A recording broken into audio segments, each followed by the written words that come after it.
Bom estar com a igreja de novo. Estivemos viajando e, graças a Deus, podemos retornar às atividades normais.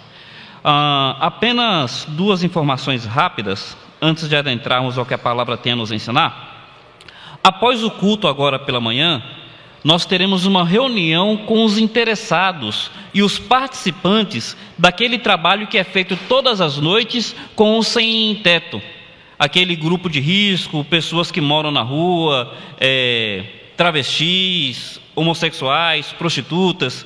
Então nós fazemos um trabalho todas as noites, de segunda a sexta. E nós teremos uma reunião com os participantes e com os interessados após o culto, que será aqui no Salão da Mocidade. Então, terminando o culto, convido os interessados e os participantes a estarem ali conosco. Meus irmãos, uma última coisa. A Unijovem preparou um culto com tirar dúvidas, perguntas e respostas. E hoje à tarde eu estarei responsável por isso, apenas compartilhar com todos as dúvidas que iremos considerar. Satanás precisa da permissão de Deus para atacar alguém? Primeira dúvida, a gente vai considerar na Bíblia. Quando subirmos para o céu, iremos conhecer nossos familiares e amigos? Segunda dúvida. O que a Bíblia quer dizer com a citação "a letra mata e o espírito vivifica"? A disciplina e a exclusão dentro da igreja é bíblico? Deus ainda faz revelações ou fala por sonhos? Então, essas e outras dúvidas serão tiradas hoje na mocidade. Incentivamos os jovens a participarem, estarem conosco a partir das 18 horas. Convido agora todos a se colocarem em pé.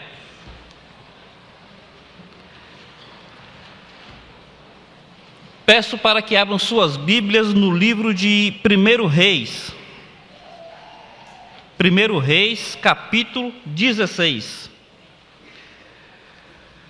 Eu queria dar um breve relatório sobre o congresso e trazer dois desafios que ficaram no meu coração.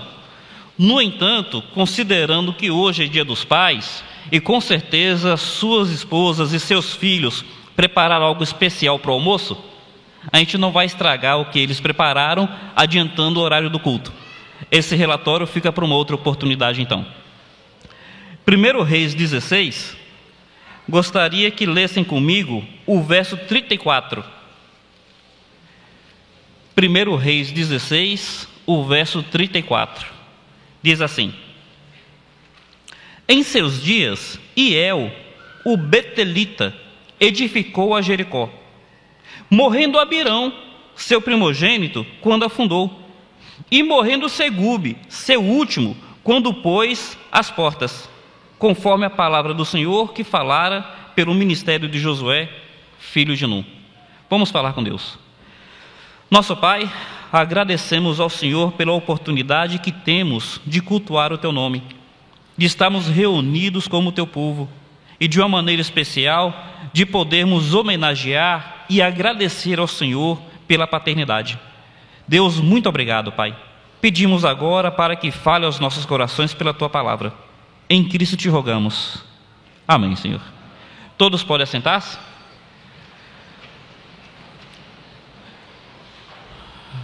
Eu costumo dizer, quando converso com as pessoas, que para mim, depois de Cristo, a experiência mais gratificante que eu tenho na vida é a de ser pai. Então, depois da salvação que tenho em Cristo, depois daquelas bênçãos espirituais, a experiência mais enriquecedora, que mais alegra o meu coração, é a da paternidade. Eu amo ser pai.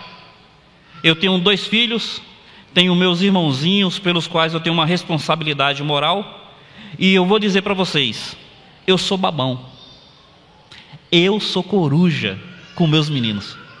Eu gosto da experiência de ser pai, eles enchem meu coração, e eu vou falar para os irmãos, para os amigos com muita liberdade, sabe? Aqueles meninos, hoje, são a razão da minha vida. Não estou assim negando a realidade de Cristo, o que eu não quero também espiritualizar.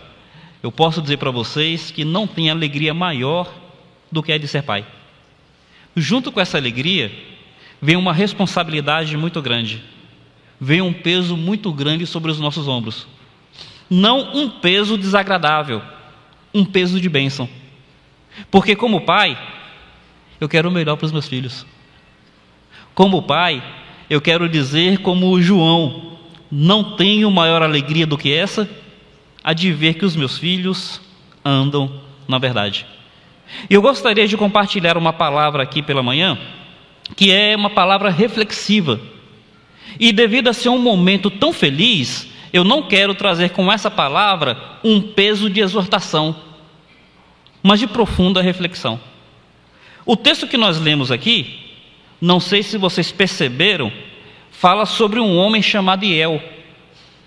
Iel era betelita, quer dizer, ele era da cidade de Betel. Iel era construtor. E ele assumiu um compromisso de uma obra faraônica.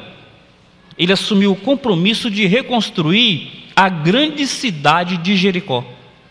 Só que o texto fala que quando ele lançou a pedra fundamental, quando ele começou a construção, ele teve uma experiência desagradável. Ele perdeu o seu filho primogênito. E aí ele não deixou que isso impedisse ele de levar adiante essa obra faraônica. O texto fala que quando ele termina a construção, quando ele vai entregar as chaves da cidade, ele perde o seu filho mais novo. Veja bem, ele é um construtor e ele é um pai. Como construtor, ele foi uma pessoa de grande sucesso. Como pai, ele foi alguém de grandes perdas. Meus irmãos, eu gostaria de refletir, baseado nesse texto, sobre o preço de Jericó. O preço de Jericó. Construir essa cidade teve um preço muito grande para esse construtor. E nós precisamos refletir, porque, sinceramente, eu não quero pagar o preço de Jericó. Mas se eu não tomar cuidado, eu pagarei esse preço sem perceber. Vamos considerar. Em primeiro lugar, na vida nada é de graça. Na vida nada é de graça. Tudo tem um custo. E nós precisamos avaliar se estamos dispostos a pagar o preço que certas coisas exigem. Este homem, ele vai começar algo grande. Ele vai começar algo tremendo. Só que ele não considerou bem o preço que ele estava pagando pelo que estava fazendo. Ele começou a reconstruir uma cidade que há séculos estava em ruínas. Quando o povo de Israel entrou na terra prometida, Jericó foi destruída. Aquela história de Josué circundando a cidade, tocando trombeta, e os muros da cidade caem. Cerca de 500 anos antes. Ali, Jericó foi destruída. E Jericó passou por décadas, por séculos, em ruínas. Se a destruição foi grande, com o passar do tempo, a erosão aumentou essa destruição. E agora ele vai começar essa obra monumental. Aquilo que ninguém em 5 séculos conseguiu fazer, Iel iria fazer. Realmente era algo grande. Mas a grande questão é que Iel não parou para pensar no preço que pagaria para levar adiante essa grande obra. O que acontece então? O nome de Iel é significativo. Iel quer dizer vida de Deus. Toda palavra que tem El na Bíblia quer dizer Deus.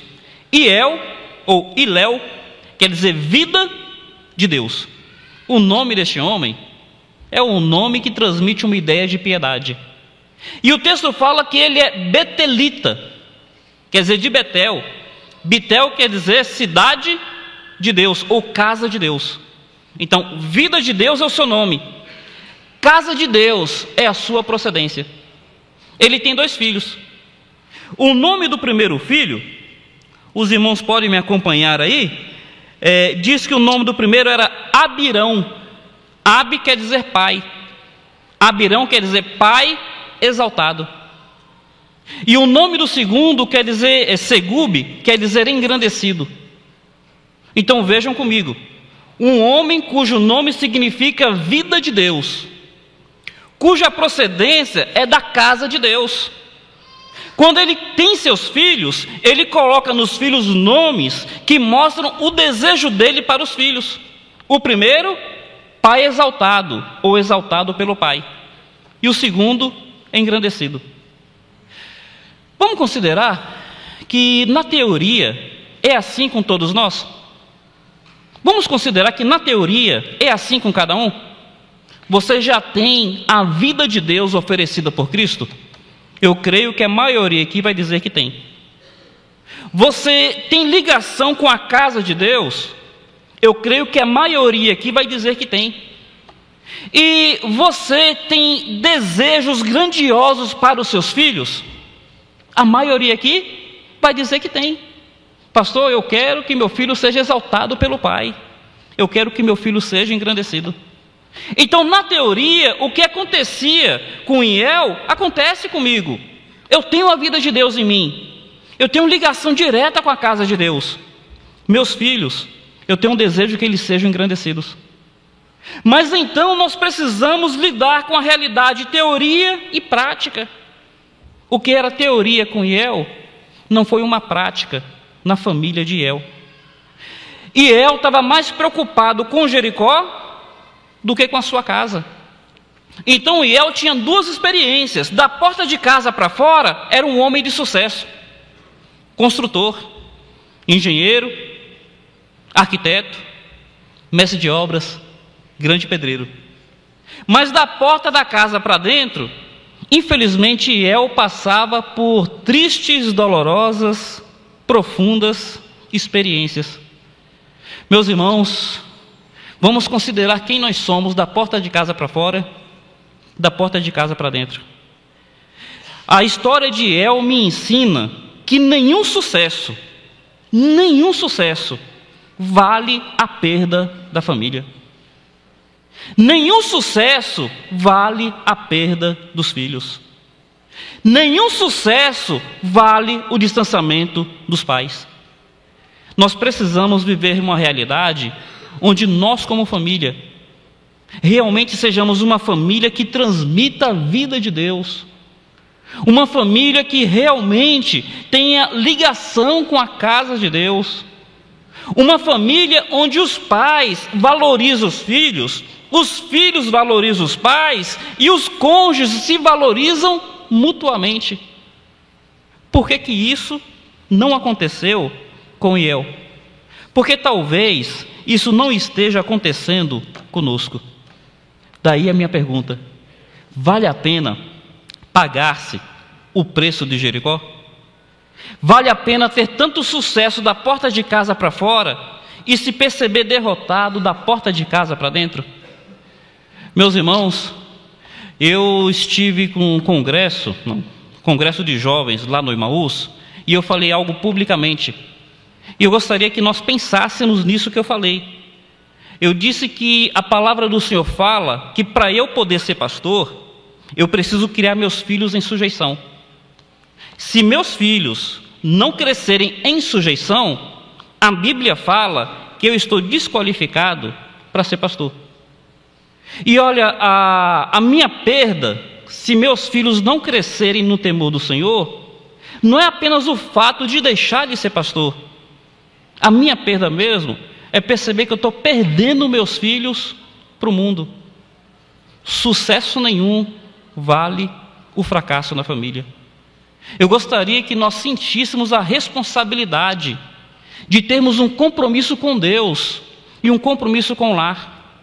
Eu tenho um compromisso de amar a minha esposa. Eu tenho um compromisso de tratar bem a minha esposa. Eu tenho um compromisso de valorizar a minha esposa de uma forma que mulher nenhuma seja valorizada por mim. Eu tenho um compromisso de valorizar os meus filhos. Meus irmãos, e eu não estava percebendo que esse preço estava sendo pago. E me permitam dizer que muitos de nós não temos percebido o preço que estamos pagando em relação aos nossos filhos. De uma forma bem direta, você já sabe qual é o nome do melhor amigo do seu filho? Criança tem disso.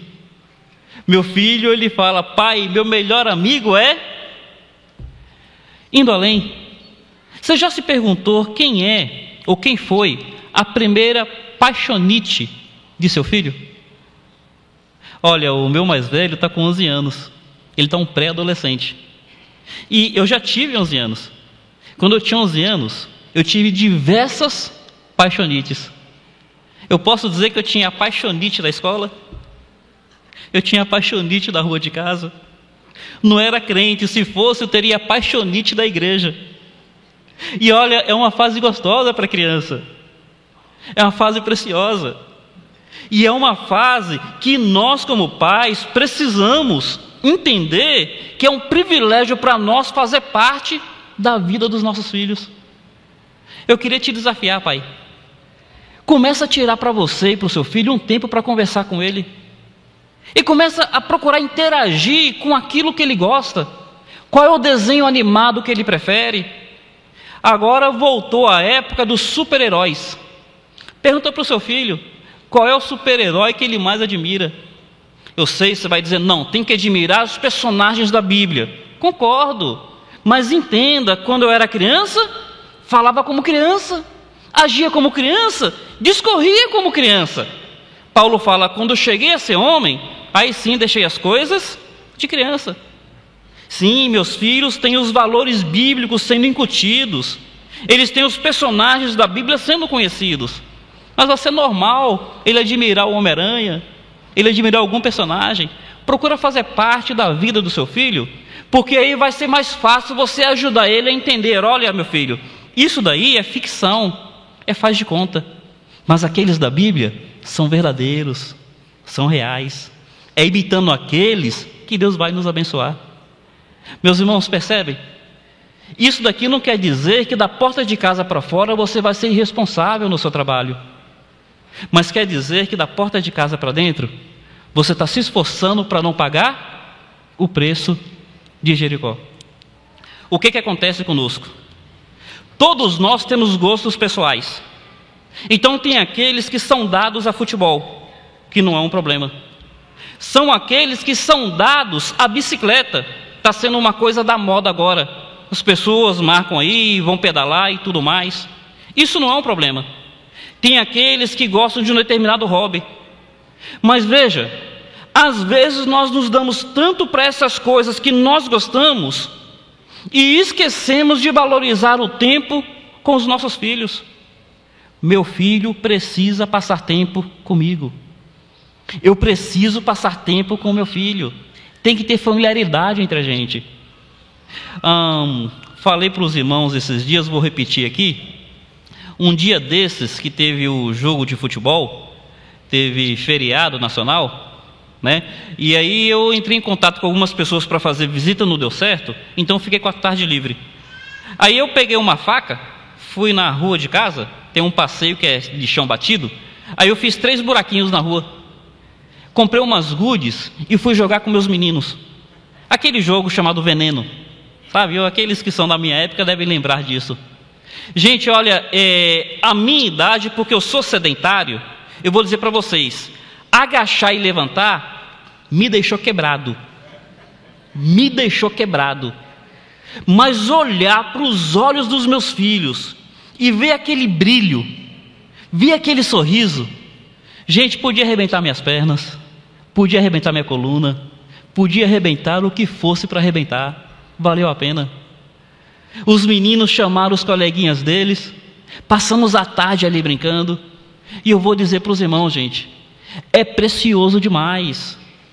É uma ligação que a gente começa a ter com os nossos meninos, que eu vou dizer para vocês, isso vai ficar na memória deles por anos, por muito tempo. Ele vai lembrar, que bom, quando eu era menino, que meu pai fazia isso comigo. Como é que está o seu tempo com o seu filho, pai? Como é que está o seu tempo com o seu filho? Tem coisas em minha vida que eu preciso melhorar muito, muito mesmo. E eu não quero passar aos irmãos a ideia de que a gente é pai perfeito, porque a gente não é. Mas eu gostaria realmente que nós nos desafiássemos a entender que a paternidade foi um presente de Deus. Não é um peso, não é algo ruim para nós. É maravilhoso poder investir na vida dos nossos filhos. Eles têm prazer em estar conosco. A Bíblia fala que quando Abraão estava subindo a montanha para sacrificar Isaque, realmente não iria sacrificar, nós conhecemos a história, mas na cabeça de Abraão, na hora, ele iria. No decorrer da caminhada, Isaque, um garoto, diz assim: Abraão, meu pai. E Abraão responde: eis-me aqui, meu filho. Olha a resposta de Abraão. Eu quero dar essa resposta para o meu filho. Eis-me aqui, meu filho. Meu filho, eu estou com você. Como é que eu posso ser útil na sua vida? Como é que eu posso fazer parte do seu dia a dia? Para nós pensarmos, hoje em dia, a erotização infantil tem sido algo bem evidente na sociedade. Um programa de televisão, uma tendência de projeto educacional na escola, a forma que as crianças têm de falar, até os desenhos que elas assistem, é uma erotização muito grande. E a criança, ela é uma esponja. Ela absorve. Inconscientemente ela vai absorvendo isso. Agora, o que acontece? Enquanto que o mundo está invadindo a infância da nossa criança da maneira errada, nós precisamos entender a responsabilidade de invadir essa infância da maneira correta. Pai, você já conversou com seu filho sobre quais são as partes do corpo dele que ninguém deve mexer? Você já parou para sentar assim com um garoto ou com a menina e explicar por que essa questão de sexualidade não deve ser levada de uma forma banal? Eu posso falar para você o seguinte: por mais que você ache que seu filho é novo demais para conversar sobre isso, talvez você vá se surpreender ao descobrir que ele sabe de coisas que você acha que ele não deveria saber. Está certo? Não está. Eu sei que não está. Eu preferiria colocar meus filhos numa redoma para que eles não passassem por isso. Mas o fato é que nós não vamos conseguir colocar nossos filhos nessa redoma. O ambiente escolar vai ensinar certas coisas, as amizades vão ensinar certas coisas, a programação televisiva vai ensinar certas coisas. Daí a necessidade de nós nos responsabilizarmos com os nossos garotos. Daí a necessidade de nós tomarmos cuidado para que esse preço de Jericó não esteja sendo pago por nós. Não quero de maneira nenhuma considerar isso como uma palavra pesada, mas é para você refletir hoje que você está aqui. Muitas dessas crianças, elas têm vindo domingo após domingo sem a presença de seu pai. Não quero que você sinta isso como uma cutucada, mas é para você refletir. Muitas dessas crianças têm estado aqui domingo após domingo sem a presença de seu pai. Talvez na vida espiritual, seja uma criança órfã de pai vivo. Eu não quero que o meu filho seja um menino órfão de pai vivo. O que acontece conosco é bíblico. A Bíblia mostra isso. Foi assim com o marido da sunamita, foi assim com Davi, foi assim com Jacó, e é assim conosco. A nossa compreensão de criar filhos é mais ou menos a compreensão de criar gado.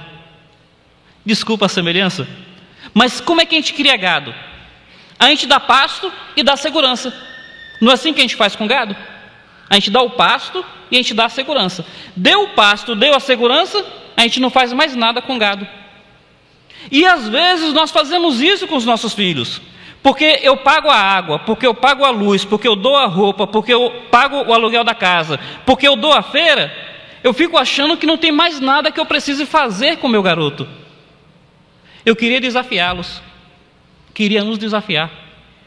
Vamos abrir mão do futebol um final de semana, só para ter tempo com os nossos meninos?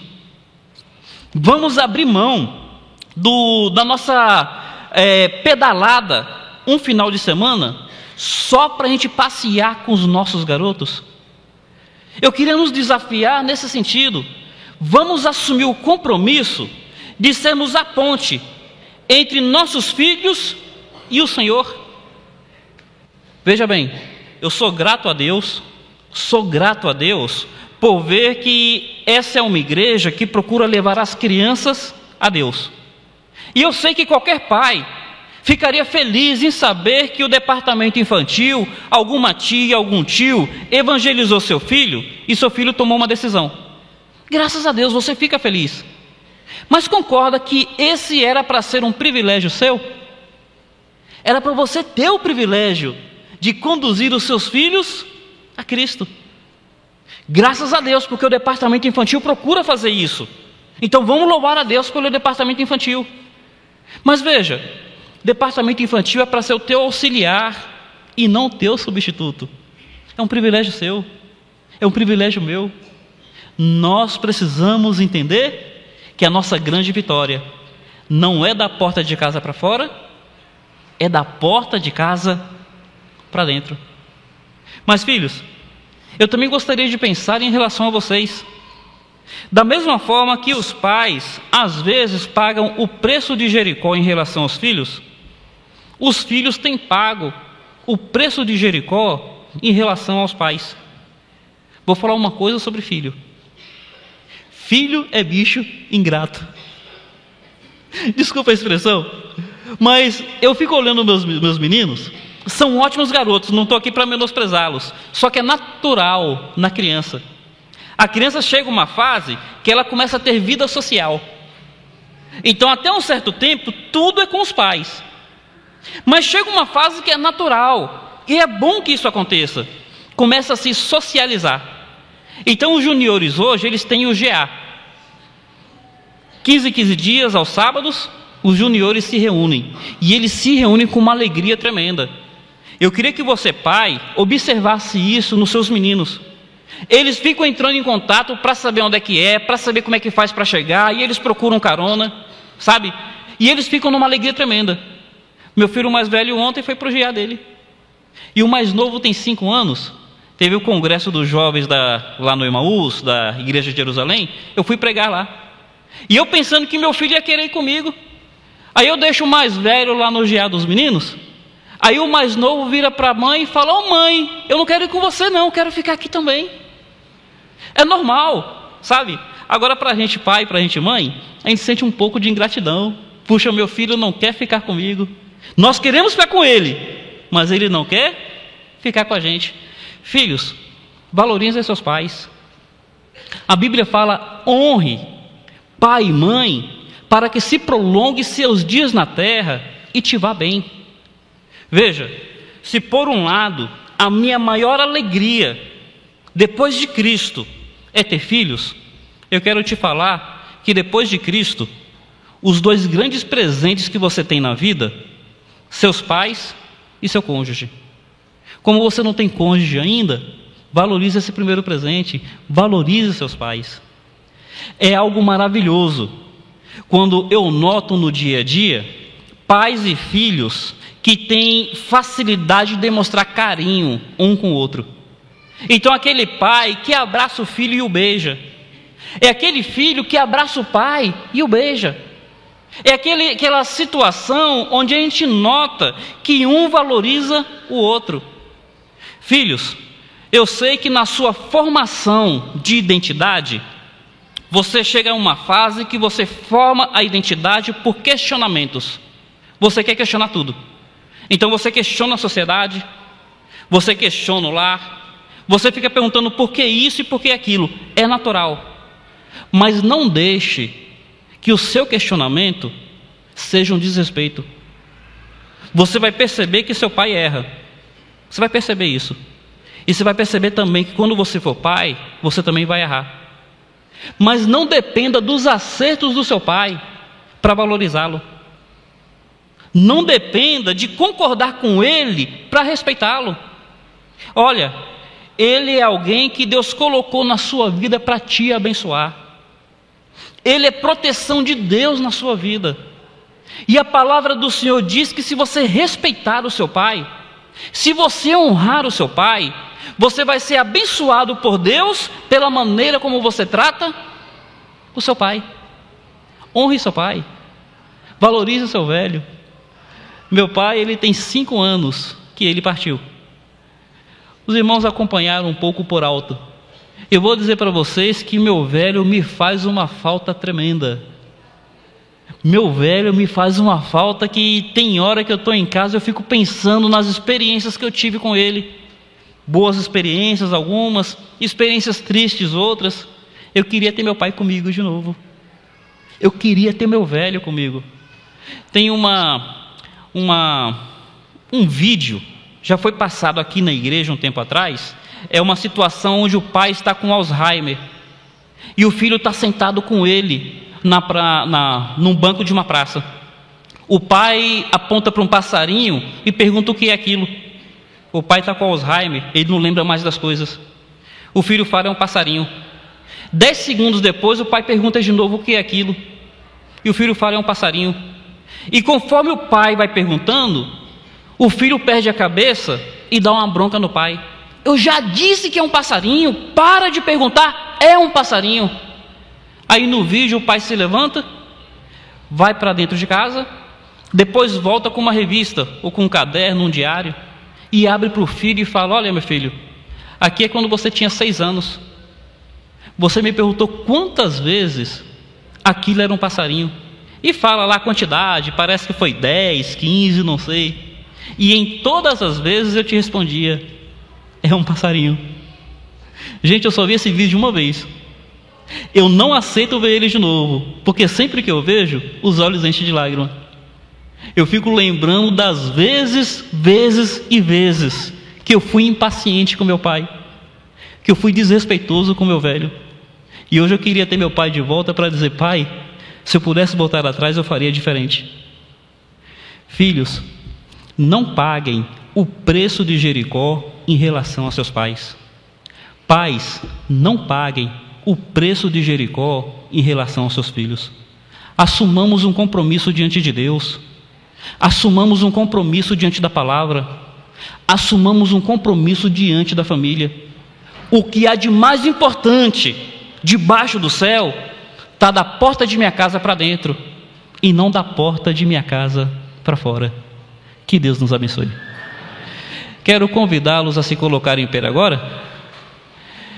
E o pastor Infante, ele ensina isso para a gente. É importante a gente valorizar. Cadê você? Está do lado do seu pai aí? Eu queria que cada filho aqui agora pegasse na mão do pai, abraçasse, para a gente orar junto. Pai abraçado com filho, filho abraçado com pai, sem que seja uma coisa mecânica. Se for espontâneo, dá um beijo no seu velho e fala: meu pai, eu te amo, presente de Deus na minha vida, eu sou feliz por ter você na minha vida. Nosso Deus, queremos agradecer ao Senhor pelo teu povo aqui reunido. Agradecemos a ti, ó Pai, porque o Senhor fez de nós famílias. Nós temos pai, temos mãe, temos cônjuge, temos filhos, tudo isso planejado pelo Senhor, presentes do Senhor para cada um de nós. Nos ajuda a honrar a nossa casa, Pai. Nos ajuda a nós como pais honrar os nossos filhos. Nos ajuda a nós como filhos honrar os nossos pais. Como maridos honrar a nossa esposa, as esposas honrarem seus maridos. Nos ajuda a sermos lares que glorificam o seu nome pela realidade do amor de Cristo no seio de nossa casa. Senhor, muito obrigado pelo culto que foi prestado a ti. Despede-nos em paz para os nossos lares. Senhor, nos dá um tempo agradável nesse dia de hoje, onde os pais estão sendo homenageados. Que à noite, Pai, o teu povo esteja aqui reunido para te louvar e o Senhor se agrade do culto que foi prestado ao Senhor. Em Cristo nós pedimos a ti, ó Deus. Amém, ó Pai. Deus abençoe os irmãos. Coração silencioso e o pós-lúdio. O culto está encerrado. Incentivo aquela reunião aqui no salão da mocidade.